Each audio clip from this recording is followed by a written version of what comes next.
What's up? We are going live on the topic of the UFC. So let's get set, let's buckle up. We'll get into the topic. And we're going to go over the fights. We're going to talk about a few things. Have a little fun with this one. But first I want to thank the sponsors. I want to thank Kenzies Optics, Riton Optics, Crossbreed Holsters, and of course Taurus USA. Thank you guys. Please remember to like and subscribe. Please remember to tune in. I appreciate everybody who heads over to YouTube. Tap thumbs up and share. If you head over to YouTube and tap thumbs up and share, greatly appreciate it. So we'll go over real quick. Had an opportunity to watch the fights this weekend. I was really interested in seeing Jon Jones and of course Ben Askren fight. So I thought it'd be a cool topic to kind of talk about, to get into a little bit. I'm no expert. I'm not perfect. I don't know everything there is to know. In fact, I'd argue I know nothing. But I thought it'd be pretty cool to talk about. I thought some people would want to kind of touch on it. Maybe have some input. Maybe have some insight. We'll see. So a few things kind of come to mind when talking about the UFC fights and watching UFC fights. I was very slow to grow into watching UFC fights. For a long time, I thought it was very watered down. I do believe that it's really starting to come into its own now, and there's some really good matches and there's some really good matchups. I'd even argue, and I've had the argument with a lot of friends, that it's definitely starting to come into its own a little bit. So, you know, we're at the point now at UFC where I remember it when it was nothing, when it was just starting out and it was just getting rolling, and UFC was not a big thing. So the last couple years, I feel like, you know, you have some guys now that have really, like, you look at guys like Jon Jones that have really kind of become phenomenal, you know, all-time fighters. Like, you have to talk about them in that all-time list of great fighters. So it's just one of those things. So I've really come to appreciate it. So that's where I'm at. Pearl Harbor, I don't go live with people I really don't know, but I apologize. I appreciate you trying, I guess. So I want to get people's thoughts on it. I know the controversial one, an easy one to jump on, was the Ben Askren fight. You know, and kind of get into the Ben Askren fight and kind of what that's all about and what went on there. I know a few people had some thoughts and a few people had kind of some insight. I know it's tough to kind of understand, you know, first of all, Ben Askren's journey and how he got there and what's the difference between showboating and you know, posturing and a lot of what Ben does. So there's a few factors there. There's a lot of factors there. You really have to take a hard look at why and how and what the UFC is all about. So when you see these things like guys getting up in front of the mic and they're doing all this crazy stuff and they're talking about, you know, how much they hate Dana and all this stuff, you have to kind of see the difference between what's, you know, just posturing and what's just the real person behind that person. So a lot of it's to sell tickets, a lot of it's to, you know, get acclaim and kind of generate buzz and all that jazz. So there's a lot of bullshit wrapped into it. So I tell everybody the same thing. You have to kind of see through the bullshit all the time. So there's a lot there. With that being said, I want to talk a minute about how these guys build up a fight before we even get into these fights. You look at guys like Conor McGregor and you look at guys out there that they're really trying to build a name for themselves. They're trying to build notoriety. They're trying to set themselves apart. And when they're trying to set themselves apart and they're trying to build notoriety, they're doing a lot of things and they're using, you know, old techniques to build their name and to build their reputation as being a badass or being this or being that. There's a lot that goes into that, and it's really so simple at the same time. You have to kind of understand these guys and what their goals are. They're trying to be different than a guy. You cannot be a guy who just gets into the cage It's just like boxing, just like wrestling, not the fighting part, but in terms of building your name. And you have to have something that differentiates you. So it's really easy to understand when you start to peel back the layers. People say like, oh, this guy's nuts or this guy's crazy. A lot of it is showboating and posturing, and a lot of it is brand development.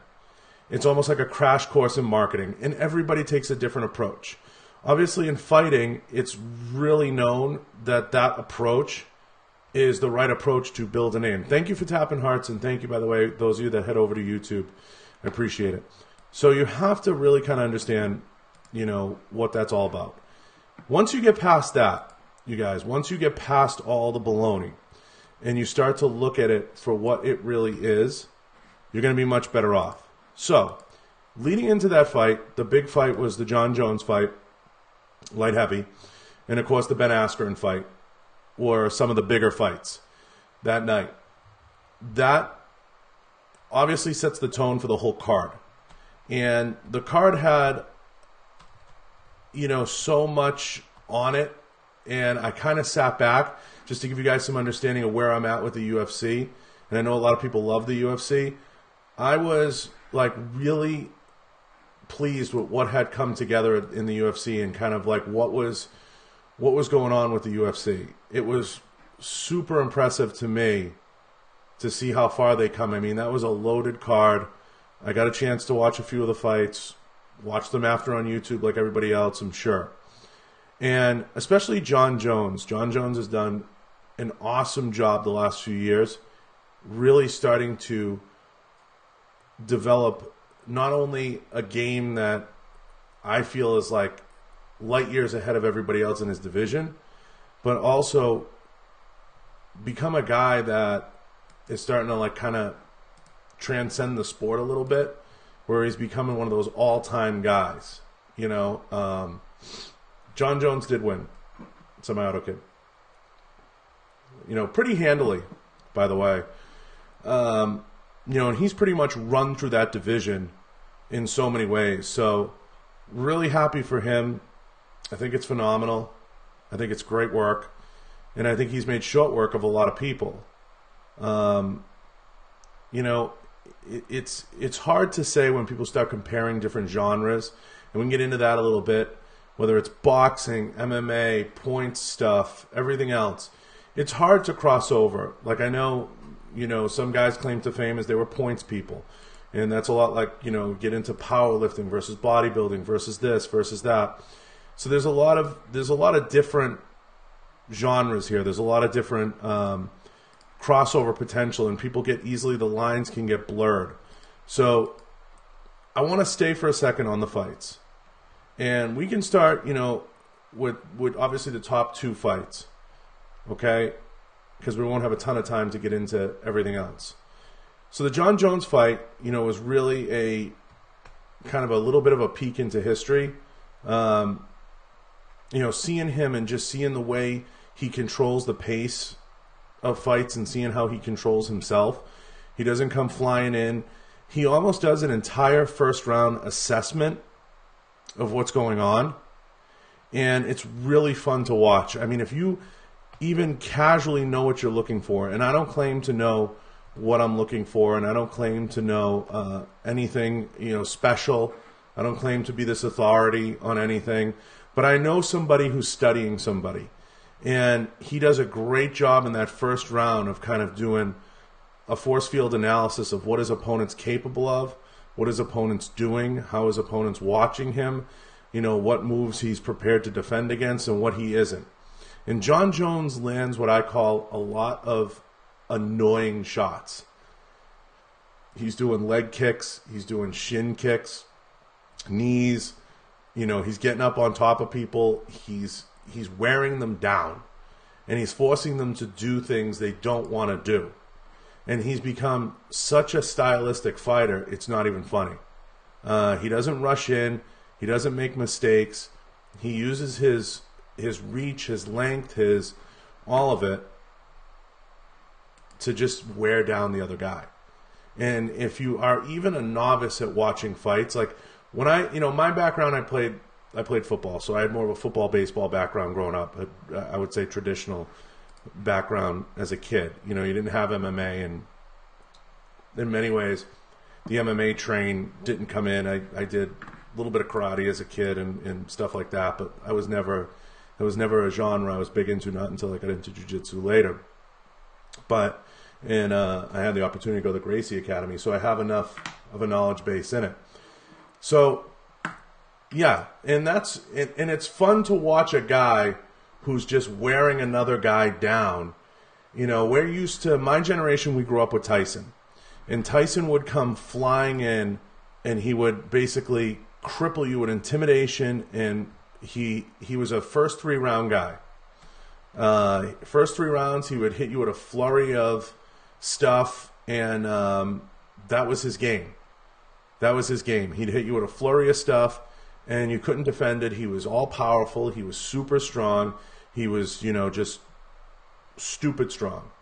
So watching the fights this weekend and having a chance to watch John Jones come in and do what he did and have that tactician's type approach, I kind of sat back and I really had a deep appreciation for what he was doing and how he was doing it and how he was handling himself. It was super impressive. And I think we're watching a guy who's really come into his own, and he's really come into a place where he's just become such a tactician. So if you get the opportunity, you guys, and even if you're a casual MMA fan, you're not a big MMA fan, to watch this guy or to kind of catch one of his fights, do it. Do it. Do you think Mike would have gone far in the UFC? Mike who? You talking about Tyson? No. Tyson's not, his training's not like that. Boxing's very different. You can't cross over disciplines like that. You know, if you were to, and that's a great question, Semi-Auto Kid. It's not a bad question. It's a great question. When you start, and it peers into something else. Tyson probably would have done really well in the old UFC, you know, when it was like no holds barred fighting, because he was so ferocious. Now, I think the Gracies proved that jiu-jitsu was like an ultimate equalizer, and it was an ultimate field leveler. If you're, I will tell you this, I don't care if you're the best puncher on the planet. I don't care how tough you think you are. I don't care. You start going up against blue belts or better in jiu-jitsu, you're going to be in a world of hurt. You're going to be in a world of hurt. You start going up against somebody with 1, 2, 3 years of jiu-jitsu under their belt, it doesn't work that way. I'm going to tell you right now, because they're going to crowd you. They're going to get into your body, and they're going to hurt you really bad. And they just know too many submissions and too many locks. That's why all of your champions over the last 10 years in fighting have come from a grappling jiu-jitsu background. If you don't know how to fight from your back, you're in deep shit. Deep, deep shit. So, you know, I don't say any of that because I've become like this jiu-jitsu guy. I'm just trying to tell people that that's where you have to be. You know, Brock Lesnar is probably, you know, is a pummel guy, a wrestler guy. You know, you have guys that have been incredible strikers. There's no question Tyson would be an incredible, incredible striker. And I think in the old UFC, he would have been a ferocious intimidator. And I'm going back to, like, you know, those UFCs in the middle there, you know, those 5 through 25s. You know, he would have come in and he would have been a, you know, tremendous striker. And there's no doubt he could have had some game, some ground game and some stuff like that to complement it. You know, and then there was, of course, there was like oddities, guys like Kimbo Slice and stuff like that. You know, I get it. I get it. There's a lot of guys that have come along that were novelties and that were kind of just feeling their way through and trying to make money, but not a lot of classically trained tacticians. Now, the UFC's become so technical and it's really come into its own that it's a far way away from the what it was, that no holds barred fighting, those what I call the Tank Abbott days. You know, it's just totally different. And you have to be a tactician. You have to be very well trained. Now, I'll be the first to tell anybody, in a street fight, anything goes. Anything goes. But, oh yeah, that's not even a question. You know, Kimbo Slice isn't even in Tyson's league. You're talking about a world champion semi-auto kid. You have to, you know, you're comparing apples and oranges there. You know, Kimbo Slice was a novelty. He was an internet, you know, and just to put it in perspective for you, I don't even know where you're coming up with this Kimbo shit. You asked one too many questions about him. Kimbo Slice was a bouncer who had some good fighting. He had some fighting talent. Big guy. I think he was about 240, 250 pounds. But when you really look at his record, and you know, he was 5-2. Okay, I believe he played football. I believe he did. Yeah, he had some martial arts training, but he wasn't. I'm looking now. He wasn't a black belt in anything. He died young, unfortunately. He wasn't a black belt in anything. He didn't have a classic, you know, training. And his you know, you look at his, okay, so if you look at his professional boxing record, he was 6-1, and he beat some journeyman guys, nobody special. Then he gets into UFC and mixed martial arts. And when he gets into this, he gets a no contest in Bellator 149. He beats he beats 100-year-old Ken Shamrock. Ken Shamrock was probably 1,000 at that point, and that was in 2015. That was a money grab. People actually, I think that's the one Rogan says he thinks was fixed, or it looks like it was fixed. That was something that looked like it was a throw fight. I'd have to go back and look at it, but I believe Rogan's brought that one up as one of his suspect fights. He loses to a very mediocre Matt Minatrone, beats Houston Alexander, beats Seth Petruzzi in Elite XC, and he has 3 wins, and one's against Tank Abbott, James Thompson, and Bo Cantrell. Not exactly glamorous, you know, fights.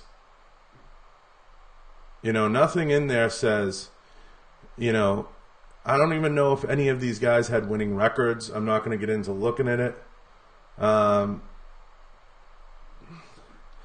Yeah, but the power works against you, semi-auto kid. If you've had any jiu-jitsu training, you know, a lot of times having this unbelievable power works against you. When it was open weight divisions and it was everything else, like if you go back, so I'm going to prove something to you.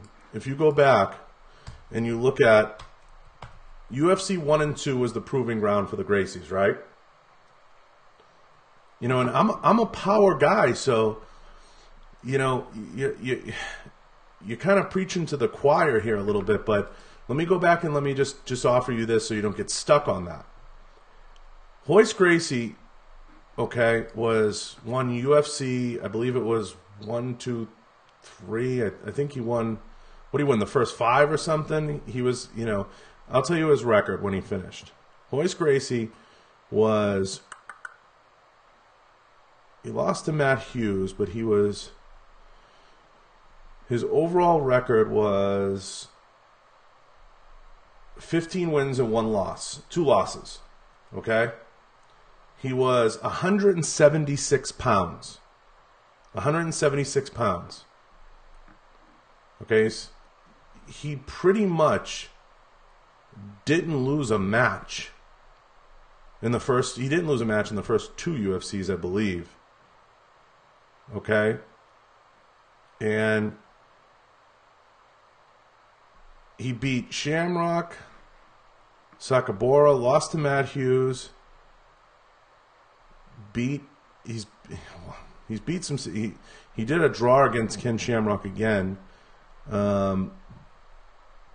beat Ken Shamrock. Ken Shamrock was his big one, but he won UFC 1, he won UFC 2, he won UFC 4, and had a draw in UFC 5. Then he fought in Tokyo, Japan. He fought in some Pride stuff. Came back and fought in the UFC again. And that's when they fought in multiple fights a night. That's right, Noah. So the weight thing doesn't matter. The power thing doesn't matter. You know, it's... So Kimbo Slice was a glorified street fighter. You know, and I'm not saying you can be 150 pounds and get in the ring with anybody because you have this deep, rich MMA background and you can destroy everybody. But I will tell you this. There's a reason they chose this particular Gracie. And they chose Royce because he was very... yeah, but now you're creating scenarios. You know, you're creating scenarios. You can't create scenarios. I mean, Kimbo Slice was a glorified street fighter who was a trained boxer. He had good boxing skills. But you put him in the ring with what I call a classically trained martial arts practitioner, and I'm talking about blue belts or above, purple belts or above, and all things being equal in the heavyweight division, he would get owned. He would get owned. A lot of his fights, you have to look at the cards very, you know, with an open mind and kind of understand he wasn't fighting top-notch talent. He wasn't fighting top-notch people. It was very managed. You know, he had a good name. They capitalized on the name. He had a big name in the business. So, you know, they stayed on that. And I don't blame them. But coming back to these fights now, you know, some of these guys that are out there, you have to remember, okay? You know, like even like John Jones at light heavy. Okay, so let's get into your argument semi-out. Okay, what's up, Cassie? John Jones at light heavy. John Jones, I know you do. I know. Let's take John Jones at light heavy, you know, and you get into the Kimbo Slices and the Tysons and all that. You know, Tyson struggled against career light heavy guys. Okay? Evander Holyfield was a cruiserweight light heavy guy, historically. He had long reach. He was able to keep Tyson away. You know, just getting into stuff like that. But John Jones is about 205, 210 pounds. He's 6'4". He's to give you an idea of some of these guys, you know, backgrounds and everything. He's a black belt in Gaido Jutsu. He's a purple belt in Brazilian Jiu-Jitsu. And he has a boxing background. Okay? John Jones is 24 wins and 1 loss, 26 total fights. And he's beat some ferocious competitors. Okay? He's beat Gustafsson, Daniel Cormier, Chael Sonnen, Rashad Evans, Quentin Jackson, Brendan Vieira, good Brendan Vieira back then, Anthony Pena. So he's beat some serious fighters. And just obviously beat Anthony Smith.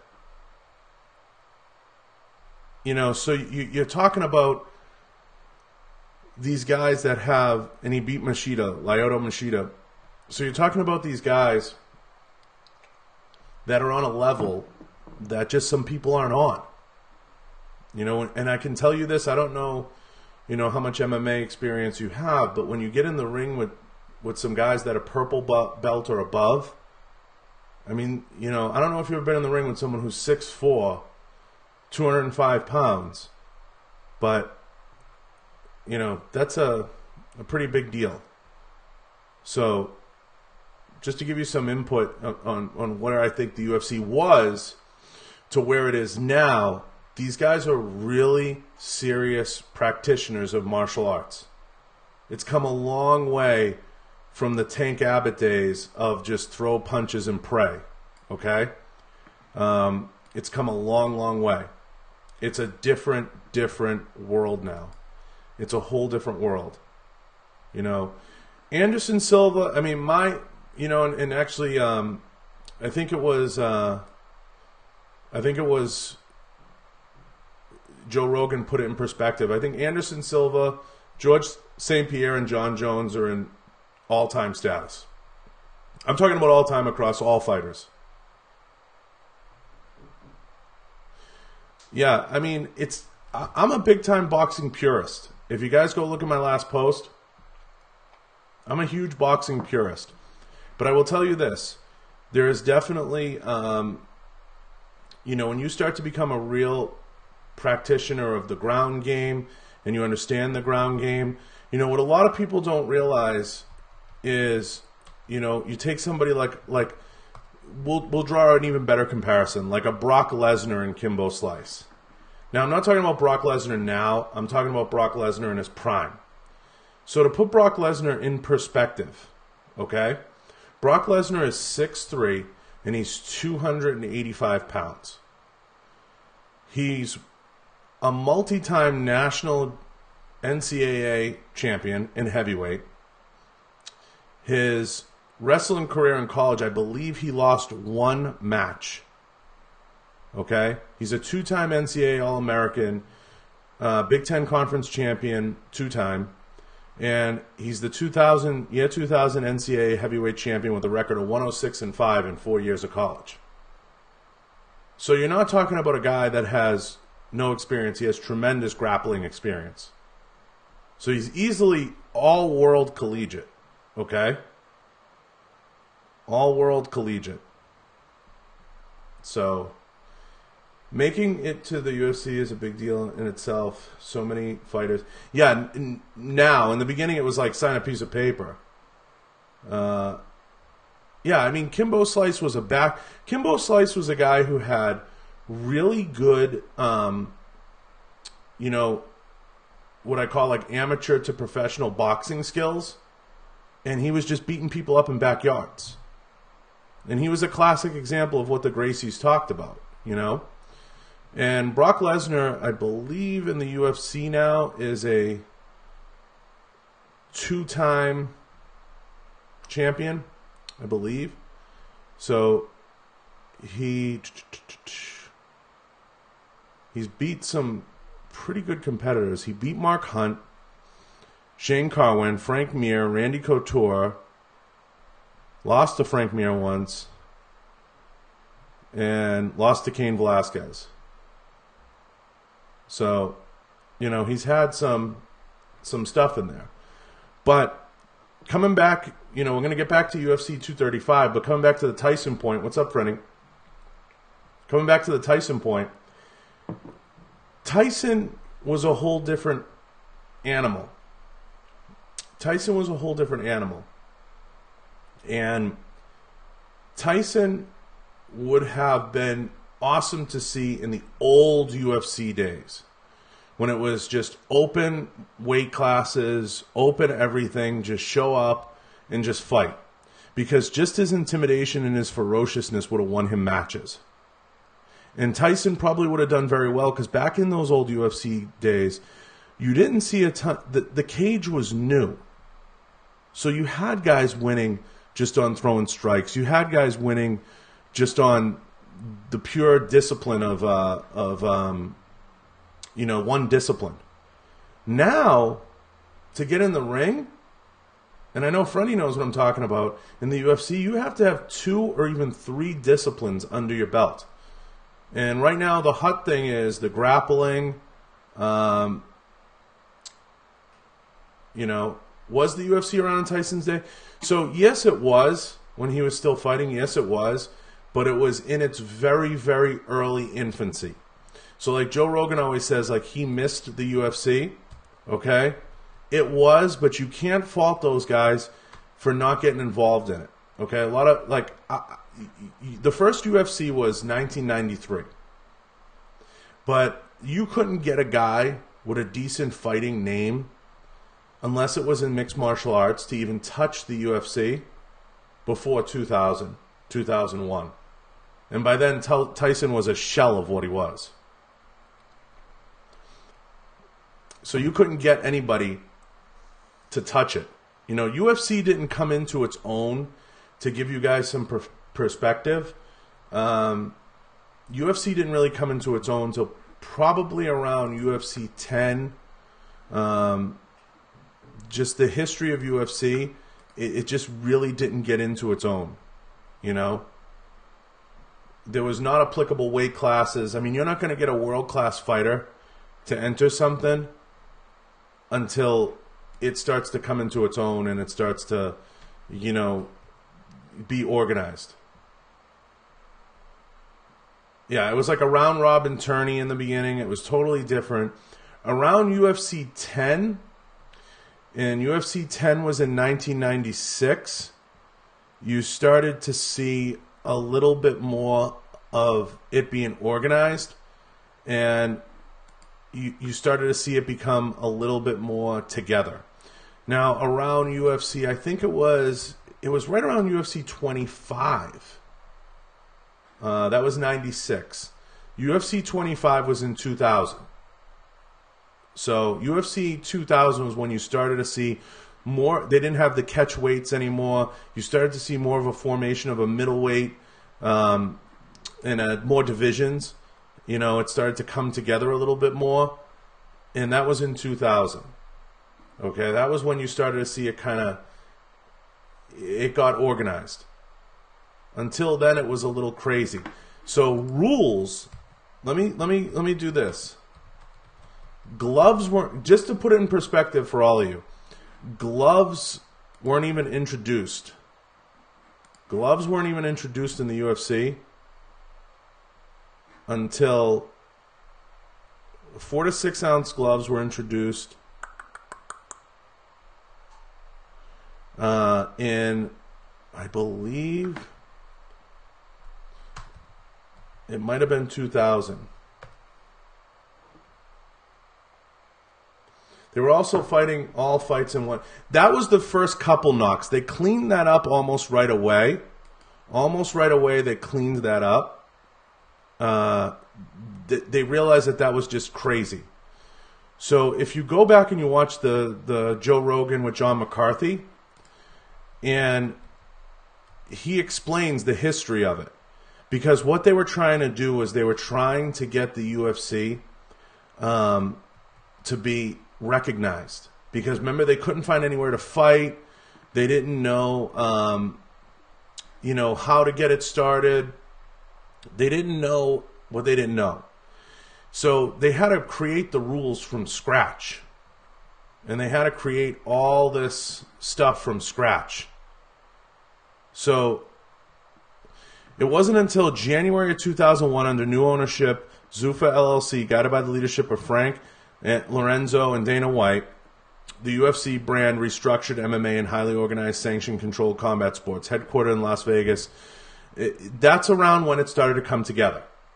When Dana and the Fertitta brothers came in, that's when it started to get organized. Okay? And it wasn't until then, so 2001, right? Like I said earlier, about 2000, 2001, they started to get their shit together.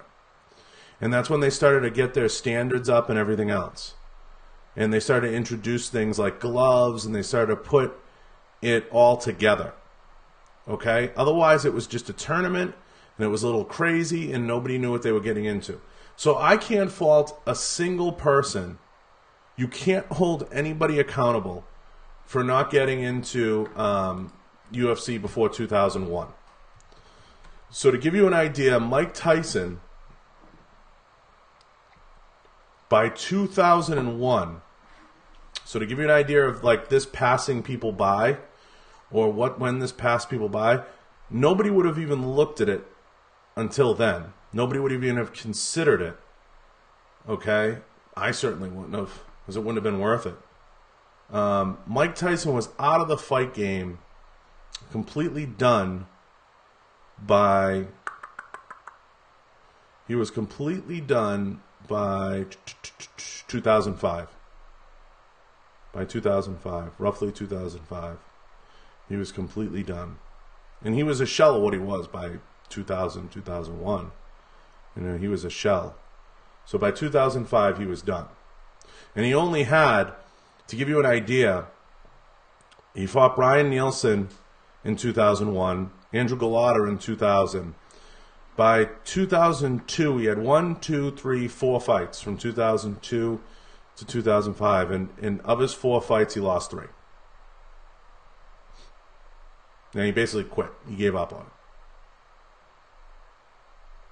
it. And Tyson finished 50 wins, 6 losses. So take away Tyson's last 5 fights, his last 1, 2, 3, 4. Take away his last 4 fights. He's 46-2. Probably should have hung it up. He probably should have hung it up after Andrew Galata held on a few more years. So, you know, his last, you know, he had those 2 losses to Holyfield. After that, he was a shell of what he was after 97. Really, not so much, Benny. It's easy to pick on the Douglas one. I think the Douglas one was a wake-up call. Okay, I think the Buster Douglas one was a wake-up call. Because a lot of people harp on the Buster Douglas one, but I'm gonna read something to you that's a little crazy. So he loses to Buster Douglas, but then he beats Henry Tillman, beats Alex Stewart, beats Razor Ruddock, beats Peter McNeely, beats a good Buster Mathis Jr., he beats Frank Bruno, and he beats Bruce Seldon. All good fighters. You know, not great, but I mean, you know, some good fights in there. You know, so after, I wouldn't say he was done after Douglas. He takes that's a bad rap. 1, 2, 3, 4, 5, 6, 7, 8 fights in a row. So he rattles off 8 wins in a row. I think he was just more done after Holyfield.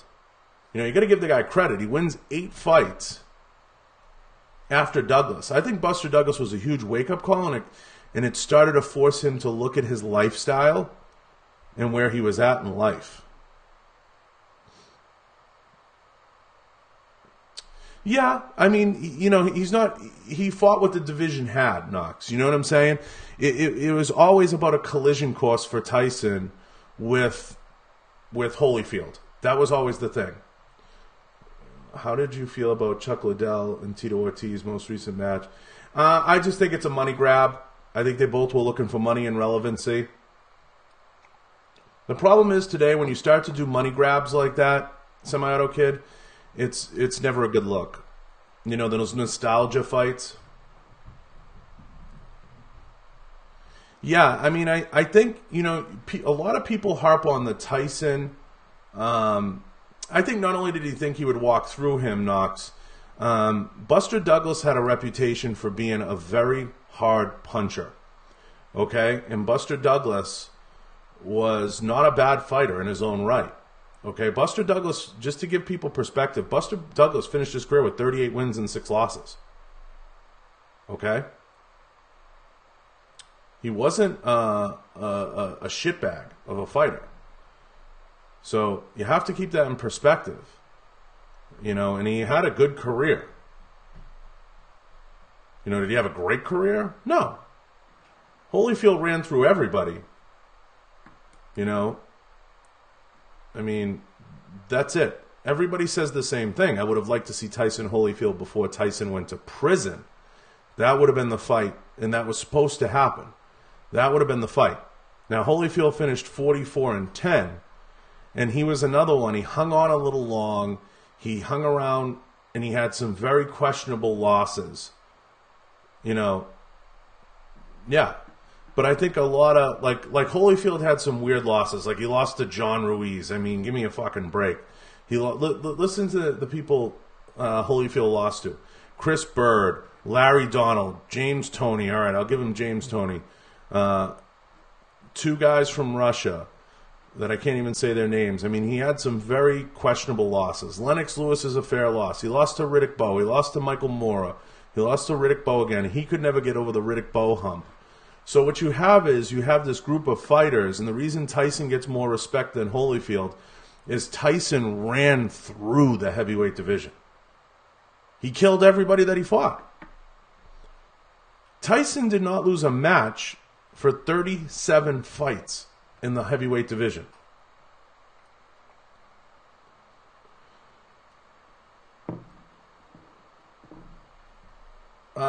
The Tito, I'm not even going to get into the Tito Chuck Liddell fight recently. That was fucking stupid. Yeah, I mean, I think he was a little done, Knox. I think he was a little done.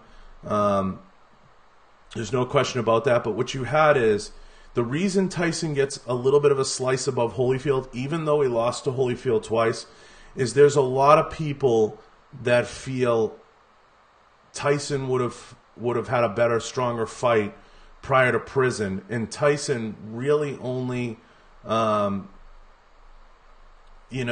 only ran into that wall that was Holyfield. Really, if you take the Holyfield fights out, okay, and that's easy to say, and you take his last 4 fights out, that's 5 losses, okay, and 1 win. Then that's 5 fights. Then he's 49-1. He's 49-1.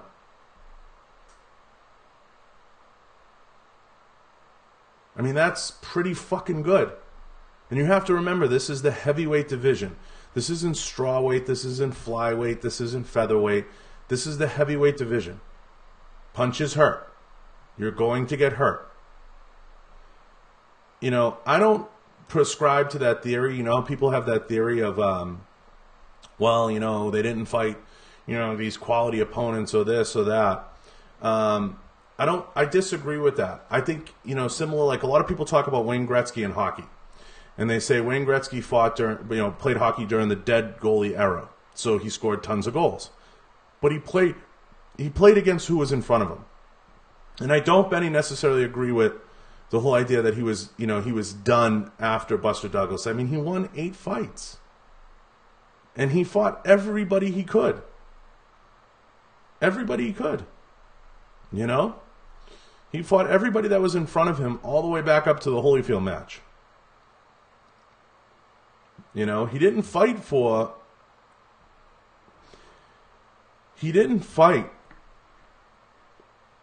a match for a belt until he got back all the way to Bruce Seldon. Until his 7th fight. His 8th fight.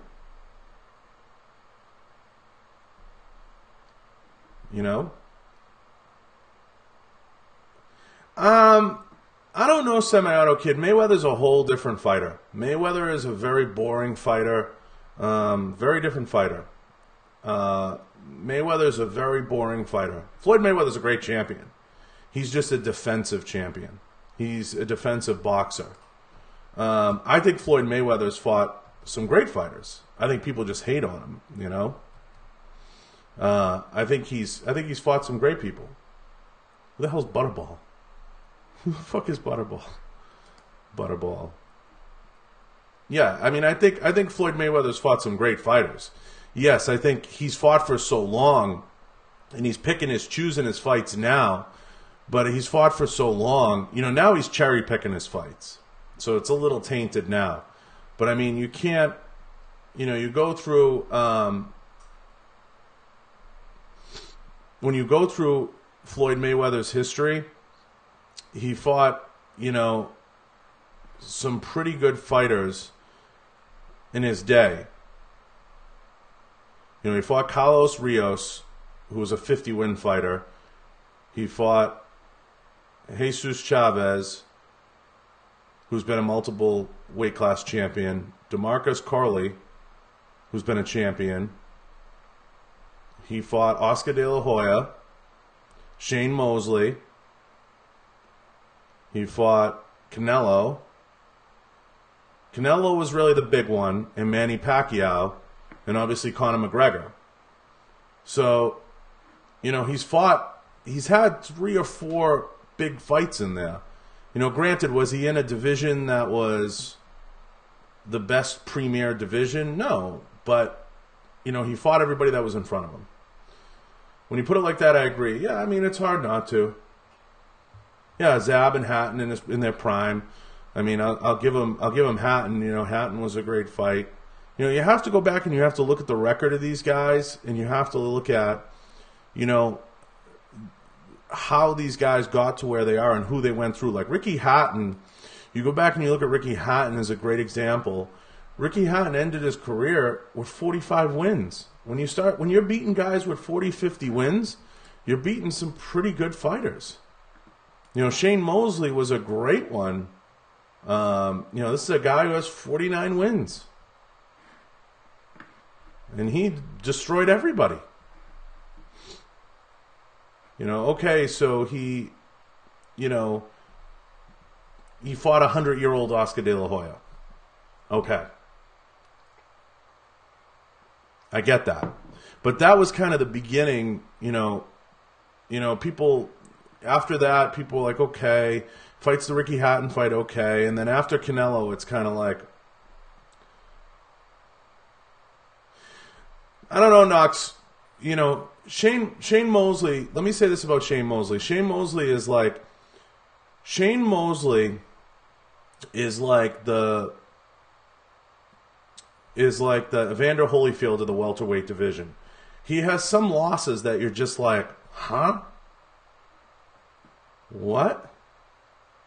Are you kidding? Like, what? It doesn't even make sense. So to put Shane Mosley in historical perspective, and that's kind of what I like to do, is I like to look at who they lost to.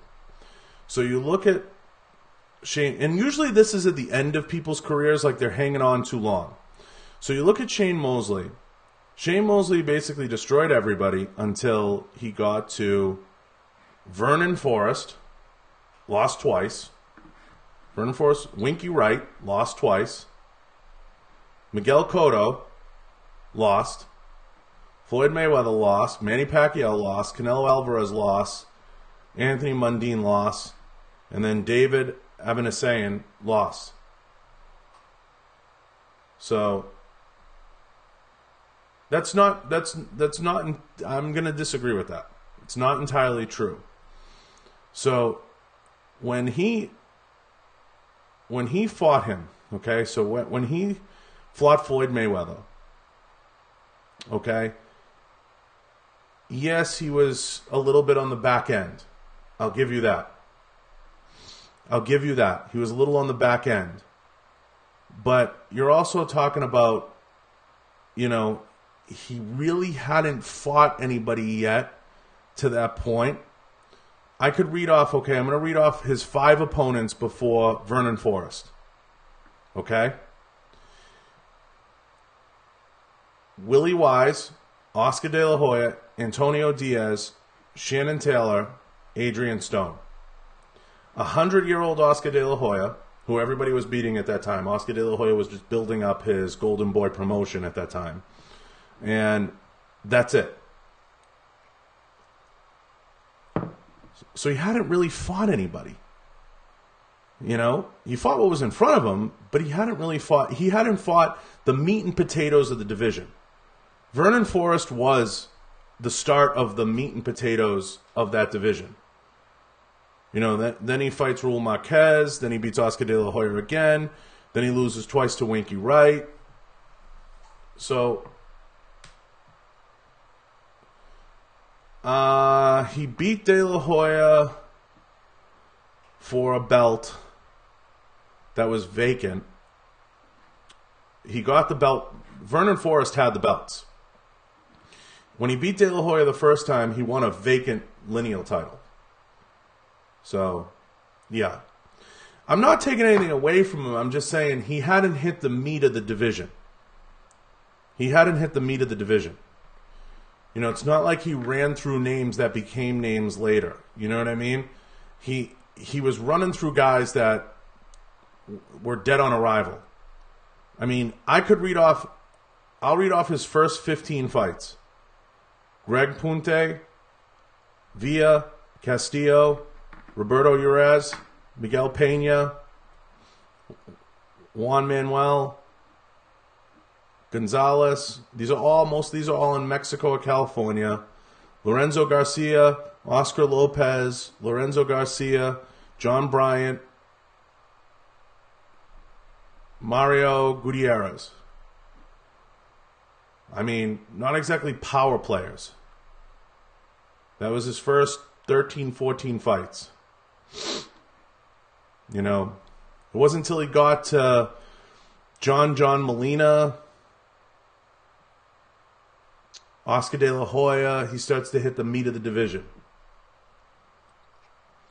Yeah, I understand that, but he didn't really fight anybody meaningful till he got to De La Hoya at 35. Okay, and I'm not taking anything away from Shane Mosley. Guy kicked my ass. But he hadn't really hit the meat of the division. He hadn't. That's just, that welterweight division at that time is a division that it takes a little while to work your way up that division.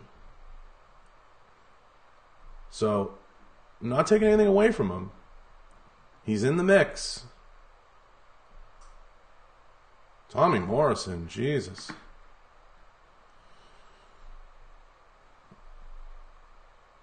Tommy Morrison, listen to me.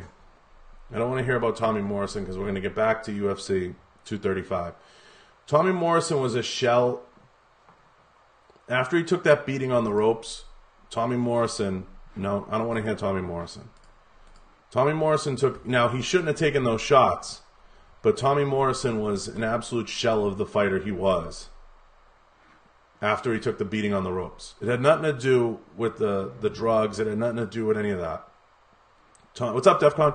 Tommy Morrison took an absolute beating from Ray Mercer. And he was never the same fighter. He was never the same fighter. He beat a 2,000-year-old George Foreman to build up that whole fight, you know, with Lennox Lewis they were trying to put together, and Tyson and all that. Like at that time, then they were trying to put something together where he was going to be like the Great White Hope. You know? But I don't want to hear Tommy Morrison. Tommy Morrison was a good fighter who won a couple matches, took a beating on the ropes. Yeah. So, you know, here's the deal. Yeah, it had nothing to do with the AIDS and all that. After he took the beating on the ropes that he took from Ray Mercer, which he never should have taken those hits. That was that should have been broken up. That should have been stopped. He took 3 or 4 life-changing shots. He took 3 or 4 life-changing shots on the ropes against Ray Mercer that could have killed him, in all honesty. He was knocked out. The ropes were holding him up, and he took... Go back and look at that clip. You don't do that in a street fight, you guys. When a guy goes down in a street fight, there's like an unwritten rule. Like, you don't punt people, you know, and he got fucking punted. He took an absolute pounding. You know, I mean, short of people stealing my money or stealing my girl, you don't do that to somebody on the ground. You know? He didn't have... No, they don't know that. They don't know that he had it since 82.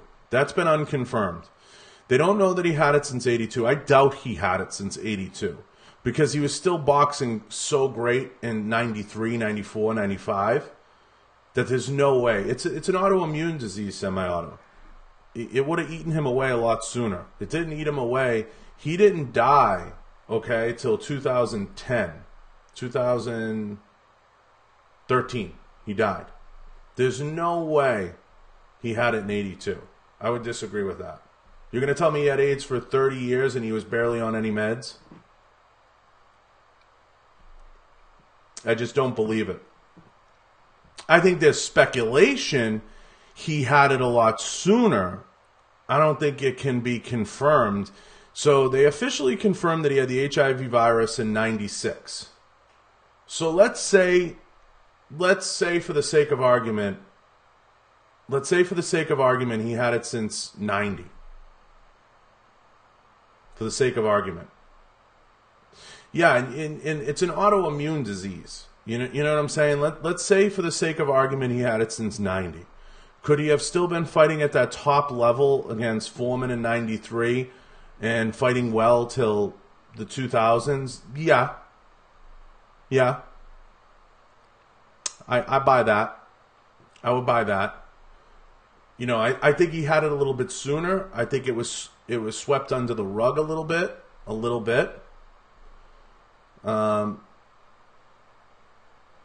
You know, it's just, you know, he might have had HIV, not necessarily AIDS, and I know there is a difference, but I just have a hard time believing he had it that long. That's a long, for an autoimmune disease like that eats at you. It's sad. It's really sad. But regardless, Ray Mercer, you know, he had a flurry after Ray Mercer, and then after that. So I want to get back to UFC 235, and I want to just touch on the Ben Askren fight, you know, before we wrap. And make sure you head over to YouTube and comment and tag, share, and tap thumbs up, and make sure you download everything on iTunes and Podbean, and appreciate it, guys. Make sure you like and subscribe. It's super sad. That stuff, you know, it's sad. Yeah, he probably had HIV knocks for a few years. I'd agree with that. He could have had HIV by the 90s. I would say by the 2000s it matured into AIDS. So, a few things about the Ben Askren fight. Okay? I had a couple talks with some friends that are much better at this stuff than I am, but I wanted to touch on it because I watched it. So Ben Askren is a historic trash talker who never fought in the UFC, and he's a grappler wrestler with an impeccable wrestling record, and he's got a lot of flair, he's got a lot of arrogance, funny dude to watch. His nickname's Funky, so you know, you can figure it out. But he gets in the ring with Robbie Lawler, and Robbie Lawler proceeds to absolutely punish him. Okay?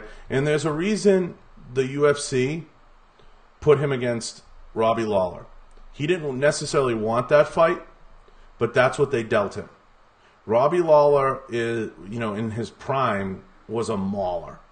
An absolute mauler. He's 36 now. He's not, you know, at the top of his game, but he came out and he looked phenomenal. And he absolutely started to pound him into the earth. Into the earth.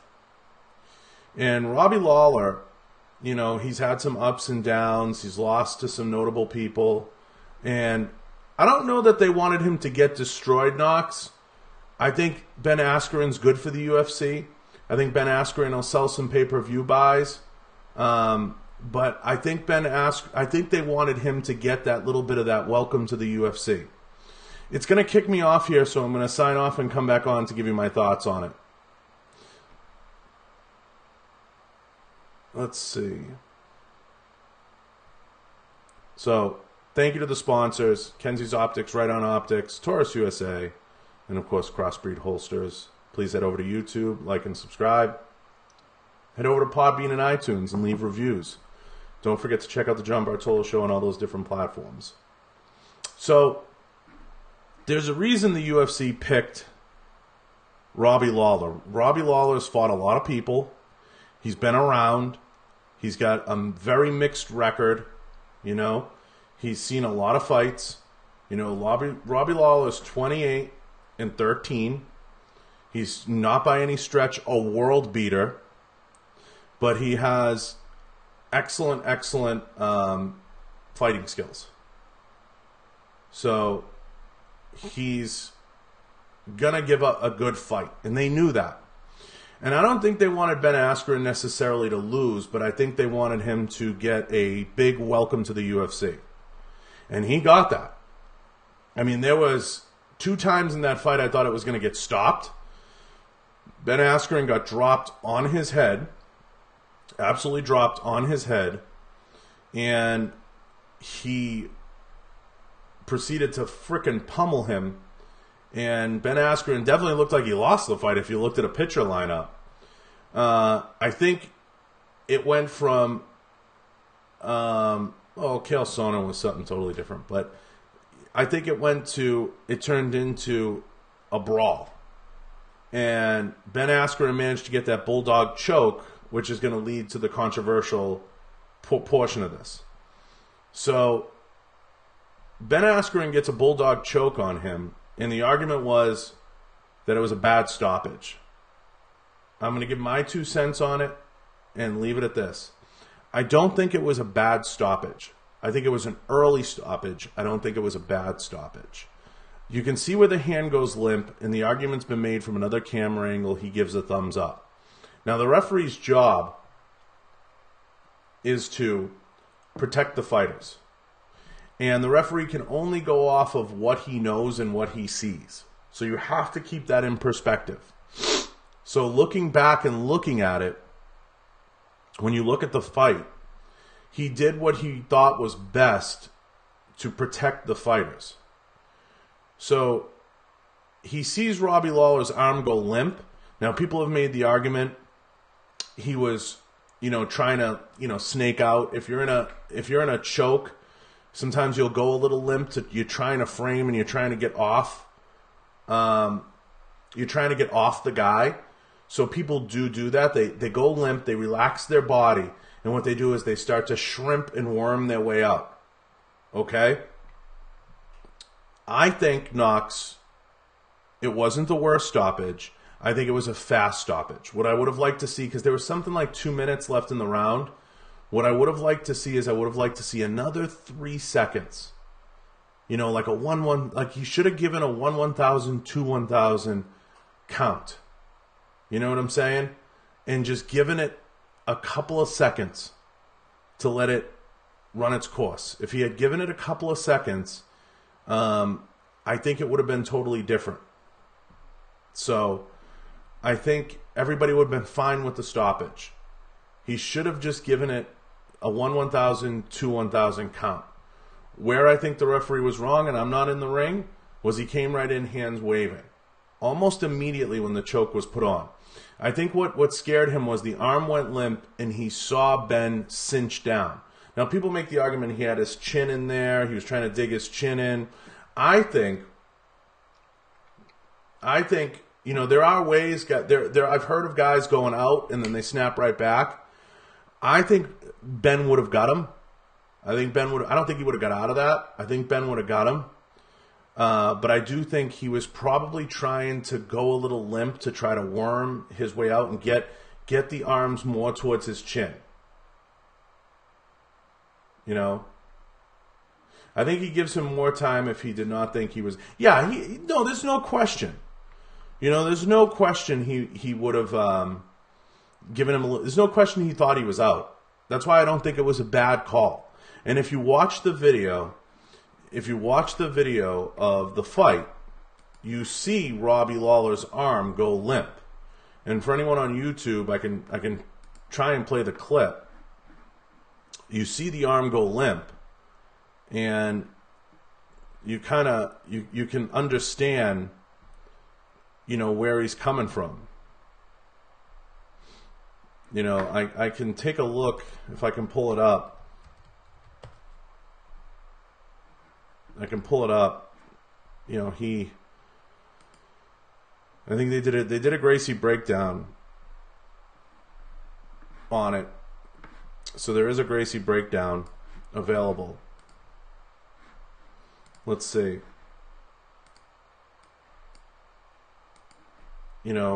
So if we go to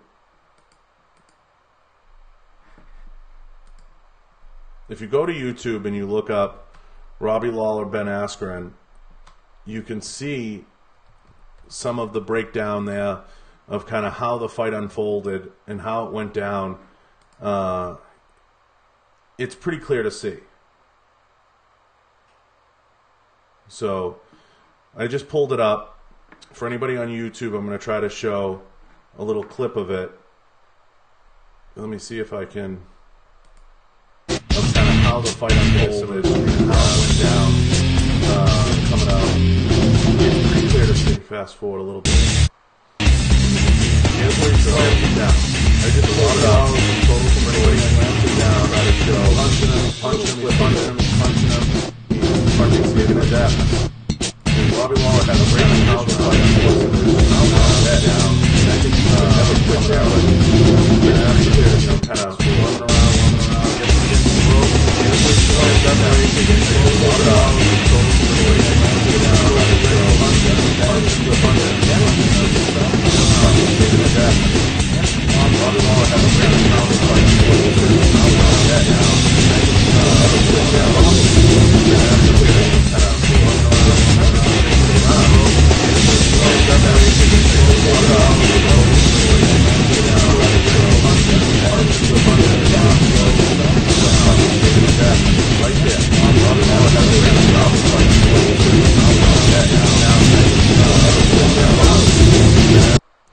it's a little soon for my liking. I would have given it another split second. Nobody likes to see a guy out on the mat, but I would have given it another split second. That's my 2 cents. I don't know how he lost position. I don't know. I don't know the argument there. I don't know why he gave him so much. I think he got tired. I think Robbie Lawler was trying to win it in the first couple minutes. And that was his game plan. I mean, all you can think is he was trying to execute a game plan. So, you know, we spent an hour talking about it. We picked on those 2 fights, primarily those 2 fights.